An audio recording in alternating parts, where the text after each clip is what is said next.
Amazon's Secret Level promises a wild animated ride through beloved video game worlds, like Sifu, Warhammer 40k, and Unreal Tournament. It's supposed to be visually stunning and capture the feeling of each featured series. While it piqued my curiosity, I did have the thought in my mind that it could potentially be little more than glorified ad space. I've always been a big fan of animated anthology series, but these typically had a wide variety of directors and artists. Were these stories crafted with care for fans, or do they solely exist to push the next DLC or franchise tie-in? Well, the answer is a little complicated. Let's talk about it. The series brought on Tim Miller, a highly fitting choice for the role of director.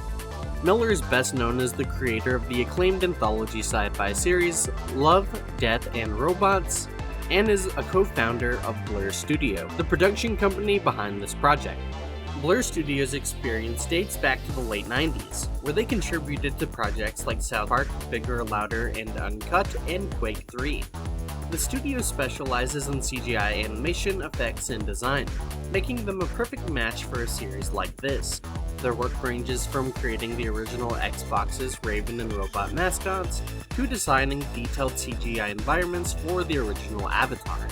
However, their real expertise lies in crafting cinematic sequences for video game trailers, cutscenes, and opening animations.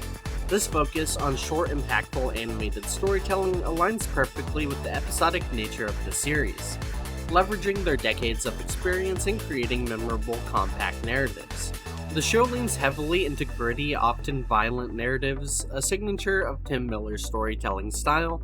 Despite the varied selection of games represented, most episodes adhere to this tone, though they do manage to weave concise and meaningful stories regardless of the creative liberties taken with the source material. These interpretations range from a bold reimagining of PacMan to giving Armored Core a distinctly cyberpunk flair. Adding to the appeal is the star power in the voice cast, which includes notable names like Keanu Reeves, Arnold, and Laura Bailey. This combination of stylistic cohesion and a high-profile cast ensures the series maintains both substance and spectacle throughout its eclectic journey. Secret Level has received a mixed reception, with critics largely taking a more cynical stance, while general audiences have generally embraced the series. Anthology series like this one tend to appeal to open-minded viewers who appreciate a variety of storytelling styles and artistic approaches. It's expected that not every episode will resonate with everyone, but the show's standout moments can still make for an enjoyable experience overall. While it may not quite measure up to iconic series like Robot Carnival or Memories, I found Secret Level to be a solid watch, with the majority of its episodes offering something worthwhile. If you binge watch it without embracing its experimental nature, you might not get much out of it. But for those willing to engage and approach it with curiosity, the series provides a fun and varied variety. For the rest of the video and my review, there will be spoilers, so if you haven't seen it, go watch and come back. It's hard to go over every specific detail as there are 15 individual series being covered here, so I'm going to go over some key episodes and touch on others at the end. The first episode drops you off in the middle of an intense D&D adventure. An eclectic group of adventurers encounters a man cursed by an evil beyond imagination. Despite his nervous breakdown going as far as to stab the paladin in a fit of madness, the adventure must continue. From here, the episode could have gone in any direction, but they chose one of the most exciting, visiting a cleric who is actually a massive golden dragon by the name of Oriel. As Oriel attempts to consume the Lovecraftian mind disease plaguing this man, Oriel himself falls victim to it, completely losing himself in the madness. While this is happening, you see the group who had captured him earlier attempting to get him back by any means necessary. In this battle, you see an excellent showcase and understanding of spellcasting and combat in the D&D universe. A wide array of melee combat and techniques being used to buy time for the more range-based fighters as they round out the team and work on casting high concentration magic. While the fight isn't over, as they have to gear up to fight the evil dragon, it manages to capture that feeling of how there's always something around in the corner when playing D&D.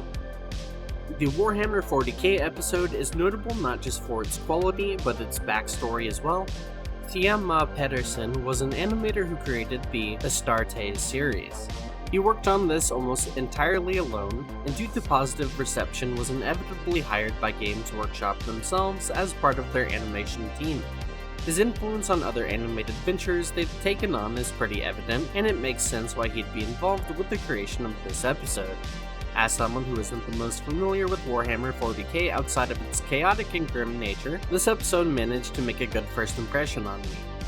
Maybe for fans of the series, they wanted more as it is a very detailed and lore-heavy game. Given the nature of the series and its target audience, I think it took a solid approach. As someone who values tone art and open to interpretation media, I appreciated it.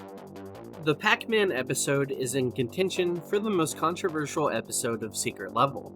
The PacMan franchise has an upcoming game called Shadow Labyrinth.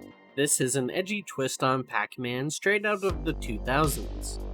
I actually am somewhat of a PacMan fan, as odd as that might sound to some people. I watched the animated show as a kid and played the PacMan World games and all that. Going into Secret Level, I at least somewhat expected a true-to-form PacMan adaptation. I expected a bright and fun animated short with our main character getting into shenanigans and trying not to run into any brightly colored ghost. As we were going through edgy episode after edgy episode, I was really looking forward to it as it would genuinely stand out. Then I of course saw the episode, which happens to be the most edgy episode in the entire season. Now, I actually did enjoy it, but I will admit the premise is sort of undeniably funny. People that are fans of the series definitely had a generally negative reaction to it, as did even people unfamiliar with it. It coming out before the game itself is probably a good move, because it did get a lot of attention and people wondering what is going on. I'm all here for a Metroidvania take on PacMan though, so despite the mild surprise, I'm into it. As for the Armored Core episode, I do have some thoughts. If you've never met an Armored Core fan, they're generally way more concerned on mech customization than they are on lore. Having a friend that has played through all the games, and having played them myself, I probably couldn't tell you much of anything in the way of story. Regardless, I enjoyed the game because that isn't what I play it for. There are multiple different timelines, and the story has always taken a backseat.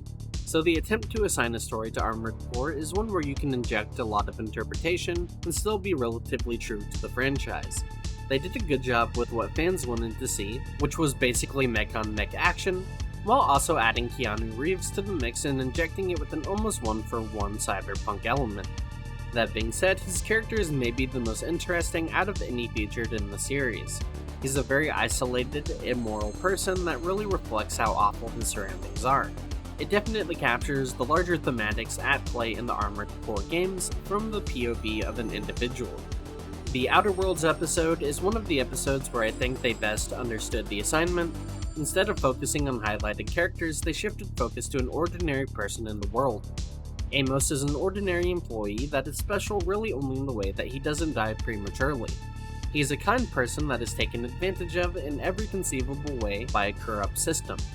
And in the end, he's only spit out exactly where he was at the beginning despite all of his effort. Even though he lost everything and experienced every range of emotion and pain on this roller coaster, he ends up feeling pretty much the same. Even the one time he attempts to rebel, it's within the confines of the company, and he is met with nothing but a dead end that uses his affection and emotion against him. Exodus to me had the best episode in the entire season. It manages to tell a mature sci-fi story with an interesting concept in a short amount of time. A father is chasing after his daughter who had gone out to explore the cosmos. As he closes the distance between them across the universe, time dilation causes them to age at different rates, her growing older than him, only increasing his desperation as the years go by. The father is willing to commit himself to voluntary slavery in order to get close to her, and when he finally catches up to her, the two get to have their tragic goodbye. The father honoring his daughter's desire and reflecting on his life in a positive way after this, moving on even at an old age, despite all the time he had spent chasing after her. The time dilation aspect is really cool and something you don't really see played with in a long voyage like this. As for other things to mention, the Sifu episode is good, and while it largely is just showcasing the core mechanic of the game, it is more or less the watching equivalent of playing Sifu. The inclusion of Unreal Tournament honestly felt like a necessity for the series. There are definitely other series that should be included, but Unreal Tournament was really important to the culture and infrastructure that created Blur Studio and modern gaming culture. Concord's episode was sort of funny in that it starts off really badly, but shifts focuses and becomes way more interesting. What really confuses me is that it tries to do this Hitchhiker's Guide to the Galaxy or Guardians type thing, and of all game genres, they chose a hero shooter. The more they focus on characters that weren't even included in the game, the better the episode gets. Mega Man, Spelunky, and New Worlds episodes are all refreshingly different and optimistic. Crossfire is about two factions fighting over a case of secrets while a hurricane closes in. An agent is attempting to buy his way out of the city before a hurricane minutes away traps them all and dooms him for his betrayal. Everyone thinks they are the good guys as they fight to protect or secure the package, ultimately losing lives on each side in a meaningless exchange. In the end, the agent makes it out, but without the precious package he needs to obtain his safety. There were a lot of callbacks here to Call of Duty, such as the obvious nod shipment, as well as familiar faces from a number of actors. The ticking clock of the hurricane was an interesting twist that really heightened the tension. While I'm not the biggest fan of this episode, I can appreciate its inclusion to fans of the game, and the CGI and acting was definitely on point, being one of the most realistic in the entire series. Despite a couple issues, overall I think the series is pretty good and worth the watch, especially if you're a curious person like me and just like seeing these different aspects of gaming. One of the things I had the most fun with was going to the respective communities for each of these games and seeing their reaction to the episode. It makes sense they already got a season 2. The overhead for a series that's essentially a series of advertisements brought to you by Amazon is probably pretty good. It's totally fair if you have a critical outlook on the series, but while I do agree with most of the sentiment, I do think it's worth watching and an overall fun series to talk about with other people and to maybe check out the games you would have not cared about otherwise. That all being said, I'm curious what you guys have to say. Did you overall enjoy the series? If not, what were your main issues with it? If you did, what were your favorite episodes? Anything you'd like to see included in a season 2? Personally, I would enjoy seeing Ghost of Yotei, Doom, or Metroid. Be sure to let us know in the comments down below. Thanks for making it until the end of the video. If you enjoyed it, be sure to leave a like and subscribe to the channel. Here at Dinner Spiral, we aim to cover the game shows and movies we all love. So be sure to join us, and I'll see you next time in the Spiral.